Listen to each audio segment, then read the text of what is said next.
Halo sahabat guru penggerak, perkenalkan saya, Andi Fitrawana Amal.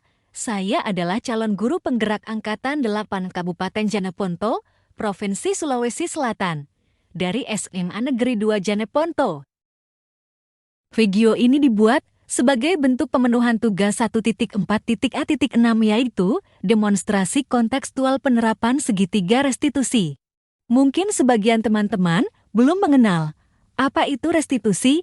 Nah, di sini saya akan menjelaskan sedikit apa itu restitusi. Jadi, restitusi adalah proses menciptakan kondisi bagi murid untuk memperbaiki kesalahan mereka sehingga mereka bisa kembali pada kelompok mereka dengan karakter yang lebih kuat.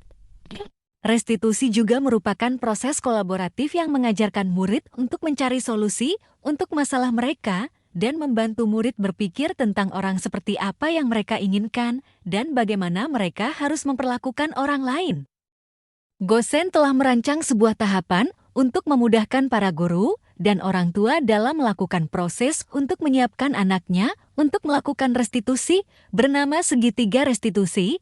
Segitiga restitusi terdiri dari 3 tahap, yaitu pertama, yaitu menstabilkan identitas, kedua, yaitu validasi tindakan yang salah, dan yang ketiga adalah menanyakan keyakinan.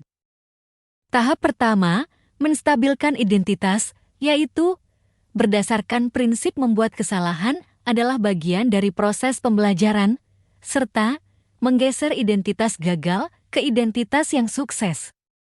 Tahap yang kedua, validasi tindakan yang salah, di mana dilakukan berdasarkan prinsip setiap perilaku berupaya memenuhi suatu kebutuhan tertentu, kemudian guru akan bergeser dari pemikiran stimulus respon menjadi proaktif, sehingga mengenali dan mengakui kebutuhan murid dan akan memperbaiki hubungan dengan murid. Tahap segitiga restitusi yang ketiga adalah menanyakan keyakinan. Pada tahap ini, murid akan diberi pertanyaan-pertanyaan bermakna untuk memunculkan motivasi secara intrinsik, sehingga mampu mengaitkan keyakinan dengan tindakan yang salah. Berikut contoh kasus yang diselesaikan dengan cara segitiga restitusi. Kasus pertama. Di kelas 10 IPA 1 terjadi perselisihan antara Fatur dan Dimas saat mata pelajaran bahasa Inggris. Fatur adalah salah seorang siswa yang cerdas di kelasnya. Suatu hari guru bahasa Inggris memberi tugas untuk dikerjakan secara berkelompok. Saat diberi tugas kelompok, Fatur enggan bekerja sama dengan teman kelompoknya yang ia anggap tidak bisa mengerjakan tugas karena tidak secerdas dirinya.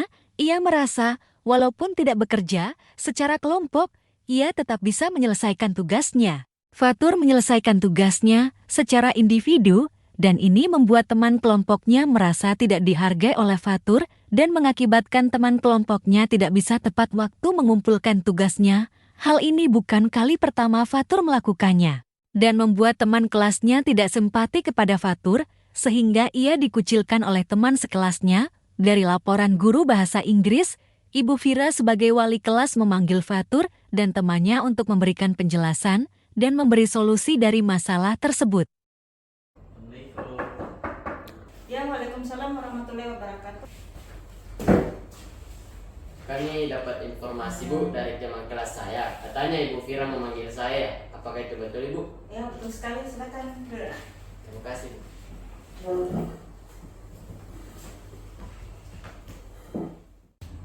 Ibu dapat informasi dari Ibu Fatma. Kemarin katanya kalian ada sedikit perselisihan ya? Ya benar Bu. Dimas yang memulai duluan karena dia memegang kera baju saya, terus saya menepis tangannya, lalu saya bertengkar di situ Bu. Betul itu Dimas? Iya Bu, kenapa Kak melakukan begitu Bu? Karena menyingkirkan sekali Fatur Bu.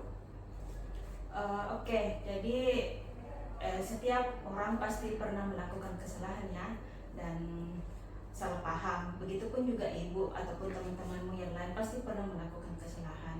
Tapi yang paling pentingnya di sini, apakah kalian bisa menyadari kesalahan itu atau tidak ya? Nah, sekarang saya minta Dimas coba jelaskan bagaimana kejadiannya sebenarnya. Kejadian itu Bu, yang pertama waktunya hari Senin Bu, Ya. Senin lalu, nah kasihkan ke tugas bahasa Inggris Bu Fatma Bu. Dan kebetulan juga satu kelompok kan sama Fatur Bu. Tapi Fatur tidak mau kerjasama sama saya Bu, entah kenapa Bu. Dan di situ juga Bu, ku ajak dia juga Fatur tapi dia tetap kekeh dengan pilihannya. Seperti itu Bu. Jadi kalian tidak mau kerja kelompok seperti itu? Bukan Bu, Fatur Bu tidak mau. Fatur yang tidak mau kerja kelompok, tidak mau kerja sama dengan Dimas. Iya Bu. Oke, jadi Fatur, jadi apa yang dijelaskan sama Dimas tadi itu benar. Oke, coba jelaskan bagaimana kronologi sebenarnya sehingga kamu enggan bekerja sama. Pernah Bu, saya mengerjakan tugas kelompok Bu. Tetapi teman-teman kelompok saya tidak ada yang mau mengerjakan Bu, sehingga saya mengerjakannya sendiri. Dan ketika saya mengumpulkannya Bu, nilainya Bu tetap sama dengan teman kelompok saya Bu. Jadi saya merasa tidak senang Bu, tidak enak karena ya saya mengerjakan tetapi teman-teman saya mendapatkan nilai. Harusnya Bu, saya juga yang mendapatkan nilai lebih tinggi, tetapi disamaratakan nilainya Bu. Oh, seperti itu ya. Jadi karena itu kamu merasa bahwa temanmu Dimas ini akan melakukan hal yang sama sehingga kamu enggan bekerja sama seperti itu ya? Iya Bu. Oke. Tapi sebenarnya Bu, gara-gara Fatur kurangi nilaiku Bu. Dan juga Bu, sebenarnya Moja juga kerjasama sama Fatur Bu, tapi Fatur tetap tidak mau Bu karena trauma Bu. Dan kejadian kemarin itu Bu, banyak teman-teman kelas yang tidak suka sama Fatur Bu, sehingga Fatur dikucilkan di dalam kelas Bu, karena Fatur itu sok jago dan sok pintar Bu, seperti itu. Oke, sudah ya. Jadi sekarang Ibu sudah tahu permasalahan kalian yang sebenarnya. Nah, apakah tindakan kalian ini itu benar atau tidak? Tidak Bu. Jadi kalian sudah sadar ya bahwa tindakan kalian itu salah. Nah, sekarang kalian kan sudah mengakui kesalahan kalian. Kalian mengaku salah melakukan sikap dan tindakan yang kemarin terjadi. Nah, sekarang Ibu mau tanya, di awal pembelajaran kita di semester awal-awal kemarin pada saat kalian baru naik kelas, kita kan sudah membuat yang namanya keyakinan kelas. Kira-kira keyakinan kelas mana yang kalian langgar? Coba jelaskan Fatur. Nah, kita saling menghargai Bu, dan menghormati sesama satu kelas. Oke, Dimas? Bekerja sama, gotong royong dan menjunjung tinggi kekeluargaan Bu. Oke. Nah, sekarang kan kalian sudah paham apa kesalahan kalian. Oke. Kalian juga sudah paham mengenai keyakinan kelas yang kalian langgar. Jadi Jadi kalian itu adalah makhluk sosial, ya, makhluk sosial. Pasti kalian membutuhkan satu sama lain. Oke? Tidak, misalnya Fatur, kamu anak yang cerdas, pintar di kelasnya, tetapi ada hal-hal lain yang mungkin kamu tidak bisa, tetapi si Dimas bisa melengkapi itu. Nah, disinilah sebenarnya kalian harus bekerja sama untuk melengkapi satu sama lain, saling menghargai. Misalnya Fatur bisa mengerjakan tugasnya, tapi Dimas juga harus membantu Fatur untuk menyelesaikan tugas-tugas itu. Jangan cuma mau langsung mendapatkan nilai tanpa adanya usaha. Begitupun juga si Dimas, kamu juga harus menghargai Fatur. Fatur juga harus menghargai Dimas. Paham ya? Nah, sekarang kira-kira kalian kan sudah menyadari kesalahan kalian. Kira-kira apa tindakan nyata kalian untuk menyelesaikan masalah kalian ini? Minta maaf. Minta maaf. Fatur? Saling minta maaf. Nah, coba Ibu mau lihat. Minta maaf Kak Dimas. Saya ini. Oke. Jadi Ibu senang melihat ini ya, cuma di depan Ibu, ya. Tapi kalian seperti ini, perbaikan seperti ini sampai di kelas dan hari-hari berikutnya tetap berbaikan, tetap bekerja sama, tetap saling menghargai. Jadi Ibu anggap masalah kalian ini sudah selesai ya. Dan Ibu berpesan jika misalnya ada masalah di antara kalian di dalam kelas, Ibu selalu berpesan coba ingat kembali kesepakatan kelas kita, oke? Siap Bu. Nah, ini kan jam istirahat sudah selesai. Silahkan kalian bisa kembali ke kelas kalian, oke? Ya Bu. Saya pamit dulu, Bu. Ya silakan nak. Terima kasih, Bu. Oke. Bismillahirrahmanirrahim. Assalamualaikum warahmatullahi wabarakatuh. Perkenalkan, nama saya Dimas Harita Suara dan teman saya Nur Fatur Syam. Itulah tadi diskusi kami bersama wali kelas kami yaitu Ibu Vira. Selama diskusi, kami merasa lebih nyaman dan rileks ketika kami menjelaskan permasalahan yang kami alami. Kami juga tidak merasa terhakimi selama diskusi berlangsung. Terima kasih kepada Ibu Vira atas bimbingan dan arahan yang telah diberikan. Kasus kedua yang diselesaikan secara segitiga restitusi. Puput adalah salah satu murid berprestasi di kelasnya, namun beberapa bulan terakhir mengalami penurunan karena selalu terlambat mengumpulkan tugas dan sering telat masuk kelas ketika pelajaran telah dimulai.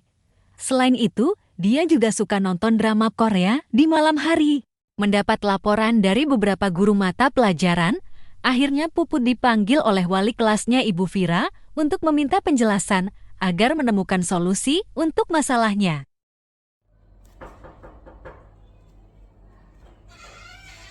Assalamualaikum. Waalaikumsalam warahmatullahi wabarakatuh. Saya masuk, Bu. Oh, silakan nak.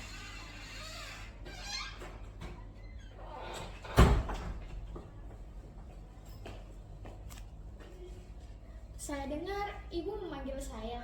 Oh iya betul, silakan duduk. Kenapa, Bu? Ada yang bisa kubantu? Tidak kok nak. Begini, saya memanggil kamu sekarang itu karena ada beberapa laporan dari beberapa guru mata pelajaran kamu ke saya sebagai wali kelas kamu, dan ini mau saya konfirmasi ke kamu apakah laporan guru kamu ini benar atau tidak. Laporan apa ya, Bu? Oke, laporannya itu katanya terakhir-terakhir ini katanya kamu itu sering telat masuk belajar. Kemudian ada juga laporan yang mengatakan bahwa kamu itu jarang mengumpulkan tugas tepat waktu, dan Ibu juga dapat laporan dari bagian kurikulum nilai harian kamu itu mengalami penurunan.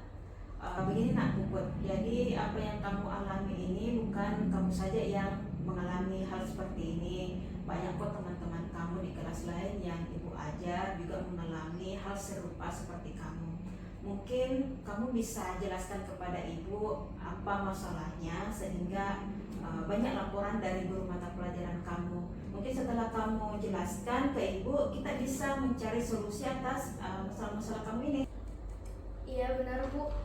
Akhir-akhir ini saya mengakui bahwa memang saya beberapa kali telat masuk kelas dan juga beberapa kali tidak mengerjakan tugas. Oke Puput, sebenarnya waktu Ibu mendapatkan laporan ini awalnya Ibu belum begitu percaya atas laporan guru mata pelajaran kamu karena Ibu masih anggap kamu seperti dulu waktu Ibu masih mengajar kamu di kelas 10. Kamu salah satu siswa yang berprestasi, bahkan tidak pernah telat mengumpulkan tugas atau telat masuk ke pelajaran Ibu. Kira-kira kamu bisa jelaskan tidak kenapa itu terjadi? Kamu artinya berbanding terbalik waktu kamu di kelas 10. Mungkin ada masalah di rumah atau masalah dengan teman. Coba jelaskan kepada Ibu nak. Jadi gini, Bu, sekarang ini kan saya menjabat jadi sekretaris OSIS. Saya memiliki program kerja yang harus saya kerjakan dan juga beberapa diskusi yang harus saya diskusikan dengan anggota-anggota OSIS lainnya, baik itu di jam istirahat maupun saat pulang sekolah. Dan mungkin itu yang membuat saya kadang sampai di rumah saya capek, saya lelah, saya tidak mengerjakan tugas-tugas dan telat masuk kelas itu. Seperti itu ya. Jadi selama ini kamu sibuk di kegiatan ekstrakurikuler di OSIS ya. Tapi begini nak, itu kan kamu kerjakan di sekolah kan? Kenapa misalnya kenapa kamu tidak mengerjakan tugas kamu atau PR kamu saat kamu di rumah misalnya saat malam sehingga kamu bisa mengumpulkan tugas kamu tepat waktu? Gini Bu, kalau malam terkadang saya nonton film drakor, Bu. Okay. Sebagai penghibur saya dan penghilang stres saya ketika setelah kegiatan di sekolah, Bu. Seperti itu. Oke. Ibu masih ingat waktu kamu baru naik di kelas 11 di awal semester kita, Ibu itu bertanya kepada kalian di IPA 1 sebagai anak wali Ibu mengenai cita-cita kalian, dan Ibu ingat betul bahwa saat itu kamu bilang kalau kamu itu bercita-cita menjadi seorang dokter. Apakah dokter itu masih menjadi cita-cita kamu sampai saat ini? Masih, Bu, dan mungkin tidak akan pernah berubah. Makanya saya nonton film drakor yang temanya kedokteran, Bu. Oke, jadi untuk menunjang kamu untuk meraih cita-cita itu kamu nonton drama Korea yang temanya kedokteran. Tapi Ibu mau tanya, apakah itu cukup untuk kamu bisa meraih cita-cita? Tidak, Bu. Terus apa kira-kira yang bisa mengantar kamu untuk bisa meraih cita-cita kamu itu? Belajar dengan lebih giat, Bu. Belajar Dengan lebih giat. lebih giat. Oke.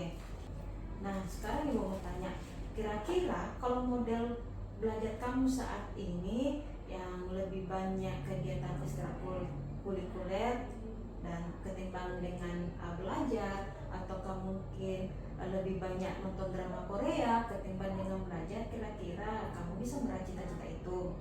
Tidak, Bu. Terus? Iya, Bu, saya mengakui salah. Pada semester ini saya tidak fokus dalam pelajaran saya, Bu. Nah, sekarang kamu kan sudah menyadari kesalahan kamu ya, apa yang menyebabkan nilai kamu itu menurun. Nah, sekarang tanya, kira-kira tindakan nyata apa yang bisa kamu lakukan supaya nilai kamu ini bisa meningkat dan bisa kembali menjadi siswa yang berprestasi lagi? Mungkin saya akan menghadap dan meminta kesempatan kepada guru mata pelajaran, Bu, yang sekiranya nilai saya rendah, saya akan lebih giat mengerjakan tugas-tugas saya, PR-PR saya, dan tidak akan terlambat masuk kelas lagi. Dan mungkin saya akan mengatur jam belajar saya dan berorganisasi saya, Bu.